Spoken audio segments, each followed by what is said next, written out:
안녕하세요. 행복씨앗입니다. 오늘도 시장을 정리하면서 하루를 마무리하는 시간을 가져볼까 합니다. 오늘 우리 시장은 코스피도 코스닥도 상승 마감했습니다. 코스피는 0.94%, 그리고 코스닥은 1.75% 상승 마감했습니다. 그리고 시장 수급을 들여다보면은 코스피, 코스닥 둘 다 외국인하고 기관들이 동시에 순매수를 했습니다. 오늘 같은 경우는 시장도 상승했고 또 외국인하고 기관들이 동시에 순매수를 했기 때문에 어떤 종목을 매수했는지 관심을 가지고 살펴볼 필요가 있습니다. 오늘 시장 주요 종목 들여다보기 전에 투자 관련해 가지고 우리가 살펴봐야 될 이슈가 있습니다. 그거 좀 살펴보고 난 다음에 시장 주요 종목들 정리하도록 합시다. 여러분들께서도 이 금융위원회 이 보도 자료에 들어가시면은 이런 자료를 볼 수 있습니다. 가계부채 관리해 가지고 좀 관리를 강화하겠다 이런 내용인데 여러분 관심 있는 분들께서는 한번 읽어 보시길 바랍니다. 그러면은 왜 정부에서 가계부채를 관리하겠다고 하냐면은 지금 시중에 돌아다니는 M2 통화입니다. 이 그래프가 M2 통화에서 이 그래프가 그동안 돈이 늘어난 것을 지금 보여주고 있는 겁니다. 돈이 엄청나게 지금 많이 늘어났죠. 여기 나온 거 보면은 2014년도 기준으로 해서 2014년도에 M2 통화가 한 2,000조 정도 있었습니다. 그런데 올해 8월 기준으로 해서 500조 정도 되네요. 이 정도 있었죠. 그리고 2017년도 현 정부가 출범했을 때 2,471조 정도 있었는데 지금 이만큼 늘었습니다. 그러니까 한 시중에 M2 통화가 우리가 만지고 있는 여러 가지 돈들 이게 한 1,000조 정도 불어났다는 거예요. 최근 한 5년 안 됐죠. 거의 5년 가까이 만에 돈이 1,000조가 불어났다는 겁니다. 그러니까 어느 정도냐면 이게 뭐 대충 한 40% 정도 늘어났다고 보면 이런 거죠. 이때 100만원, 2017년도에 100만원이 2021년 8월 기준으로 해서는 뭐 대충 정확한 건 아닙니다. 제가 어림잡게 냈는데 한 60만원 정도밖에 안 된다는 거예요. 60만원. 그럼 이때 100만원 월급 받던 사람은 그때 기준 그대로 100만원 받는다면은 지금 현재 60만원 집밖에 쓸 게 없다라는 게 되는 거죠. 그러니까 돈 가치가 엄청나게 하락했습니다. 그러니까 돈의 가치가 이렇게 하락을 하다 보니까 상대적으로 이 부동산이라든지 이 주식 가격은 상승하게 됐죠. 이게 뭐 부동산이 어떤 생산을 하는 건 아니잖아요. 아닌데 돈의 가치가 하락하다 보니까 재평가돼서 이 가격이 상승한 겁니다.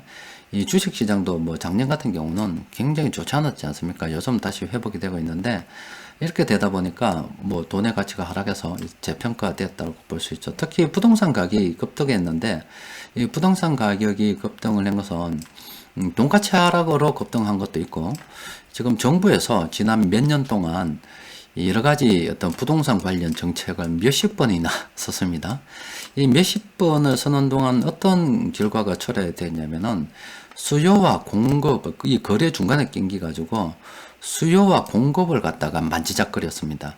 특히 세금을 갖다 올리고 여러 가지 한 조치들이 정부 의도와는 정반대로 흘러가가지고 수요는 이 돈가치 하락으로 사람들이 돈이 떨어지니까 이 돈 들고 있으면 손해잖아요.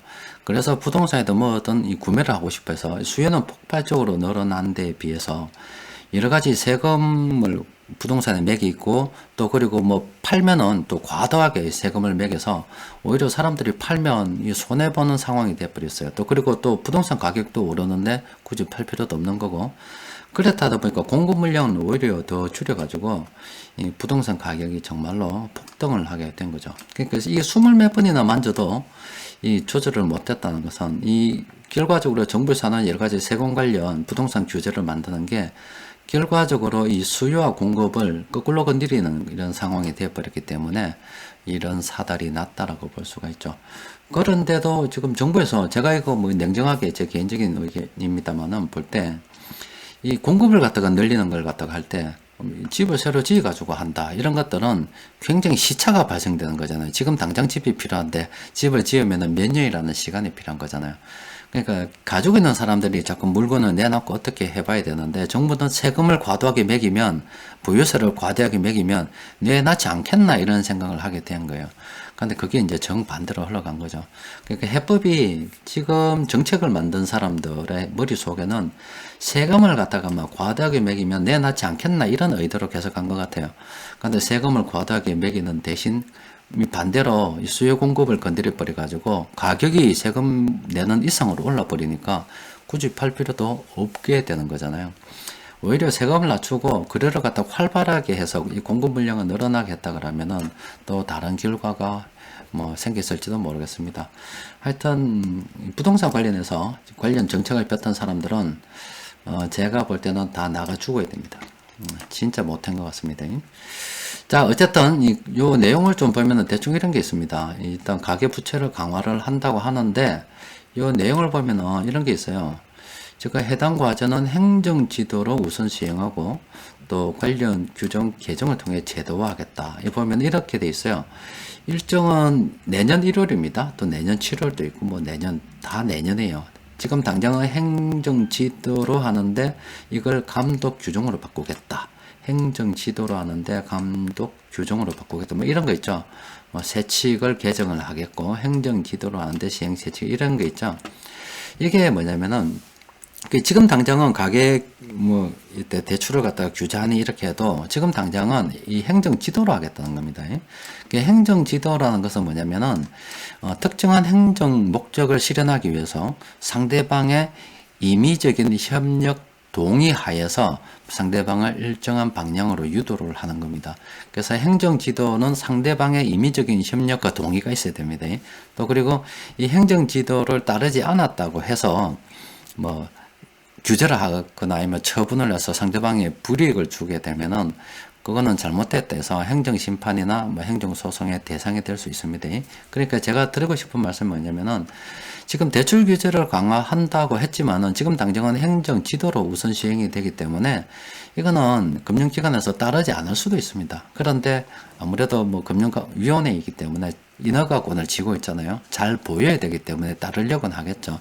하지만은 내년 1월까지는 이 법제화 되기 전까지는 약간의 유도리가 좀 있다라고 보시면 됩니다. 그래서 여러분들 뭐 대출을 받는 데 있어서 조금 담당자가 어떻게 이야기가 잘 되고 어떤 식으로 잘 하면은 대출을 받을 여지는 아직 있다라고 볼 수가 있겠죠. 그리고 내년 1월 정도 되면 이제 법제화 되기 때문에 그때 되면 사정이 좀 달라지겠는데 그래도 지금 당장 돈이 줄어드는 그런 결과는 없을 거다.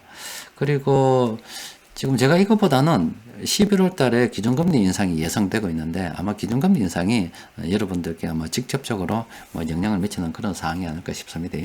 지금 당장 하여튼 대출 규제가 뭐 강화되는 건 아니고 좀 시차는 조금 있다라는 걸 말씀드리고 또 하나 또 희망적인 게 하나 있죠. 지금 산업통상자원부에서 보도자료를 보니까 이런 게 있더라고. 보도자료에 보면은 사상 최단기 뭐 무역 1조 점점점 이래 돼 있는데 이 내용을 좀 살펴보니까 이런 거입니다. 지금 우리나라가 무역으로 수출이 잘 된다 이 말입니다. 수출이 잘 되는데 1조 달러 역대 무역 1조 달러 달성 시점이 올해가 최단기간에 10월 26일 날 기준으로 해서 299일 만에 1조 달러 돌파해 붙다 이 말입니다. 그러니까 2019년도는 12월, 뭐 11월, 12월, 11월 말, 뭐 대충 한 12월 정도 되면은 됐는데 이 10월 달에 1조 달러 돌파한 적은 없었다. 그러니까 지금 우리나라 기업들 이 수출이 엄청 잘 되고 있다는 겁니다. 그러니까 우리가 지금 주식시장이 이렇잖아요. 그동안 이렇게 올랐다가 지금 이렇게 좀 조정을 겪고 있는데 이게 지금 우리나라 기업들이 이만큼 지금 잘 나가고 있다는 겁니다. 특히 수출 기업들 상당히 잘 나가고 있다는 겁니다. 따라서 지금 주식을 싸게 매수할 수 있는 좋은 기회라고 볼 수가 있겠죠. 그런데 그 내용을 보면은 참 재미있는 게 하나 있어요. 우리가 관심을 가져봐야 되는 게 있습니다. 반도체 참 우리나라를 먹여 살리고 있습니다. 이 반도체. 지금 그렇죠. 최근에 이 반도체를 갖다가 우리나라 반도체 산업을 이만큼 끌어올리신 분 1주년이 됐는데 참 주식 투자하는 사람 어려서 별다른 이야기를 못했습니다. 사회 분위기가 좀 그렇다 아닙니까? 마음속으로는 저는 솔직히 고마워하고 있습니다. 우리나라가 뭐 그분 덕분으로 이렇게 잘 사는데 일조를 한 건 있기 때문에 일단 이 반도체가 지금 잘 나가는데 제가 여러분들께 말씀드리고 싶은 것은 요거죠. 조선입니다. 조선. 지금 조선이 뭐 현장에서는 근무하시는 분들이 굉장히 좋지 않다 그래요. 원자재 값도 많이 오르고 좋지 않다 그러는데 며칠 전 시황에서도 말씀드렸죠. 이 조선 같은 경우는 한 2, 3년 정도 배 한 척 만드는 그것도 시간적인 갭이 있거든요. 수주를 받았다고 해서 곧바로 매출이 일어나는 게 아니라 중간중간 돈을 받기 때문에 한 2년 정도 시차가 있다라고 보시면 됩니다. 지금 이게 수주가 엄청 많다는 거예요. 그러면 이 조선주 지금 많이 하락해 가지고 있죠. 싸게 매수할 수 있습니다. 조선주는 정말로 멀리 봐도 됩니다. 그 관련해서 여러 가지 이야기가 있는데 여기서 딱 우리가 봐야 될 거는 조선주입니다. 일단 지금 현재 우리나라 수출이 굉장히 잘 되고 있고 또 그동안 시장 올랐다가 좀 떨어져서 주식 시장을 싼 거고 그 중에서 우리가 지금 현 시점에서 싸게 매수할 수 있다 그러면은 바로 이 조선주 관심을 가져봐야 되는 거고 기존에 들고 있는 종목들은 뭐 계속 우리가 들고 있어야 되는 거죠. 하여튼 시장의 투자 관련해서 이렇게 한 두 가지 정도 살펴봤고 그러면 오늘 시장 수급 좀 정리해 보도록 합시다. 보면 이런 거죠. 지금 오늘 초반에는 외국인도 팔고 뭐 좀 안 좋더니 외국인들이 다시 돌아와붙어요. 이런 식으로 해서 전기전자, 서비스업, 의약품, 금융업 이런 식으로 세력들이 순매수를 했습니다. 오늘 세력들이 매수한 종목들 공통적으로 어떤 종목 매수했나 살펴보니까 이런 거 매수했습니다. LG 디스플레이, 네이버 뭐 이런 거 매수했는데 조금 정리를 해보니까 이렇습니다. 지금 네이버는 뭐 그간 좀 많이 올랐죠. 많이 올랐는데 사실 뭐 네이버도 그렇고 카카오도 그렇고 멀리 보면은 긍정적으로 바라볼 수가 있습니다. 지금 저런 플랫폼 기업들이 앞으로 점점 사회가 통합이 되면은 결과적으로 자영업자들도 노동자가 될 겁니다. 뭐 지금도 현재 그렇죠. 그 예전처럼 이렇게 자영업자가 독립적으로 경영이 되는 게 아니라 이 네트워크로 연결돼 가지고 어제 KT의 통신이 조금 1시간 정도 장애가 있다고 하니까 그 당장 자영업자들 그 매출에 영향을 미치는 상태가 돼버렸잖아요. 그래서 저 네이버라든지 카카오 멀리 보면은 긍정적으로 봐도 됩니다. 이런 것들. 근데 일단 지금은 사실 너무 올라가지고 좀 접근하기는 좀 그렇죠. 언제가 또 있다 보면은 또 네이버 이렇게 엎어질 날이 있을 겁니다. 지금 그렇잖아요. 이렇게 엎어진 날이 있었죠. 근데 신기하게 그렇다 아닙니까? 이렇게 탐욕 공부 지표가 막 등장을 하면서 주식을 싸게 매수했을 때는 할 수 있을 때는 참 눈에 안 가죠. 이때 살 수 있어야 되는데 말은 참 쉽다고. 야, 쌀 때 사고 막 비쌀 때 파는 거다. 이 말하기는 정말 쉬워요. 주식 투자 그렇게 하는 거요? 라고 막 설교도 할 수 있습니다. 그런데 그러면 사봐라고 하면은 막 쪼리고 못 삽니다. 지금 조선주 앞서 말씀드렸죠. 조선주 지금 싸다고 이야기하면은 에이씨, 조선주 뭐 유상증자에 사고 난리던데 뭐 이렇게 안 좋게 보인다고.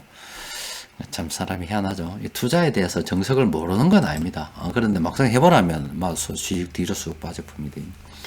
자, 그런데 요런 뒤에 여기 지금 3번들이 관심을 가지고 있는 이런 것들은 좀 우리가 관심을 가지고 있을 필요가 있죠. 클리어도 굉장히 좋은 시점이죠. 그런데 지금 당장 들어가긴 좀 그렇고 들고 있는 사람 계속 들고 있어야 되겠죠. LG 디스플레이는 이거는 기술적 반등 한번 생각해 볼 필요가 있습니다. 기술적 반등의 그러니까 기술적 지표 여기형 있죠. 요래 떨어졌다가 세력들이 매수하면서 이렇게 딱 들어오는 이런 것들은 우리가 관심을 한번 가져볼 필요가 있겠죠. 하여튼 요거 제가 좀 정리해보고 괜찮은 종목이 있으면은 내일 장중 수급 분석 시간에 올려드리도록 할게요. 그리고 오늘 또 이 변곡점 지표 난리 나쁘습니다. 지금 최근에 이 변곡점 지표 움직임이 정말로 심상치 않습니다. 지금 이게 상승 반전, 앞으로 상승하겠다는 이런 오늘 무려 36개 종목이 났습니다. 그래서 지금 계속 제가 이런 말씀을 드리고 있잖아요. 수급 분석해 보면 시장은 긍정적이다. 또 어제는 특강을 통해서 10배는 되었죠. 전 세계 각 나라 경제 지표가 이렇게 안 좋다가 이렇게 일시에 지금 회복하려는 이런 시점이다. 이 좋은 시점을 갖다가 꿰뚫어 보지 못하고 한 몇 달 뭐 시장이 하락하거나 뭐 중간 했다고 해서 주식을 내가 안 해야 되니 뭐시 어떤 이런 생각한다 그러면 참 그 사람은 돈 벌기 어렵겠죠.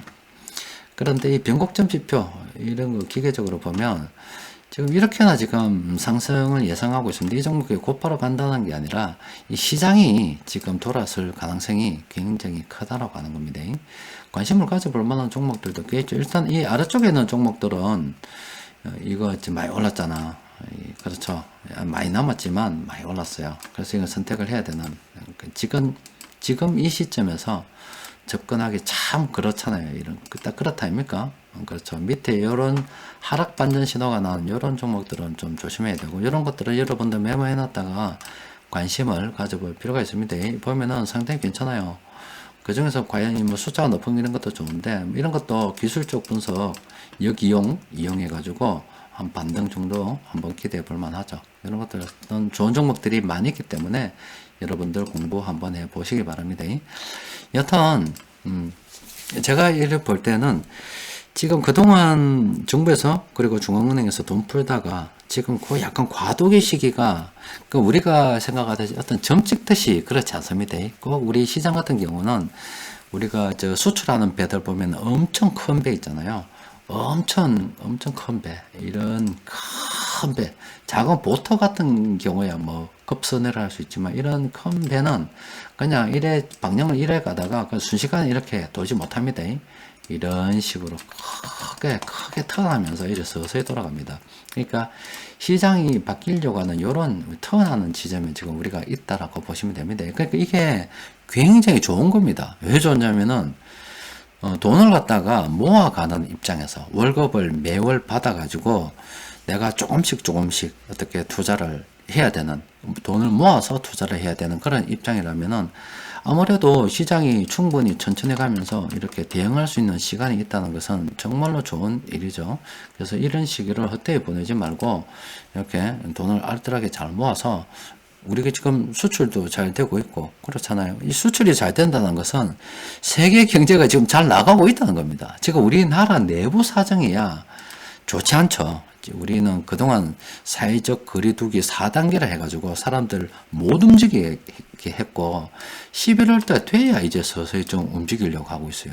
그리고 지난 이 코로나가 있는 이 지난 몇 년 동안에 뭐 거의 전부터 좀 그런 것도 있었습니다만은, 지금 여러 가지 어떤 규제들로 인해 가지고 그 직원들 채용하기 좀 어려운 상황이었잖아요. 그래서 여러분들 자영업자 보시면은 직원을 채용하는 자영업자는 점점 줄어들고, 내 혼자 사장도 되고 종업원도 되는 그런 가게들이 늘어나고, 뭐 그렇다 하더라도 전반적인 자영업자 비중은 줄어들고 있고, 또 30대, 40대 정말로 우리 경제를 치면 허리에 해당하는 또 정말로 중요한 위치에 있는 이런 분들의 고용은 계속 지금 축소하고 있잖아요. 국내 사정은 굉장히 좋지 않다는 겁니다. 그래서 이 정부에서 이 새끼들 장난쳐가지고 세금으로 일자리 만들어서 노인들 일자리 뭐 만들고 뭐 이런 그런 걸 가지고서 전체적으로는 일자리가 나아지는 진짜 빤말떼기 세례 맞을 짓을 하는데, 내부는 안 좋습니다. 그런데 우리나라 수출 기업도 얼마죠? 이거는 해외가 진짜 잘 나간다는 겁니다. 그러니까 이 투자를 하는 입장에서 뻔하잖아요.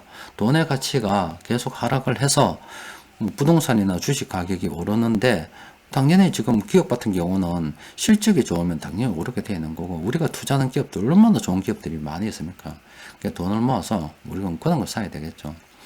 자, 오늘은 또 여기까지 정리하고 내일 장중 수급 분석 시간에 뵙도록 하겠습니다. 이상입니다.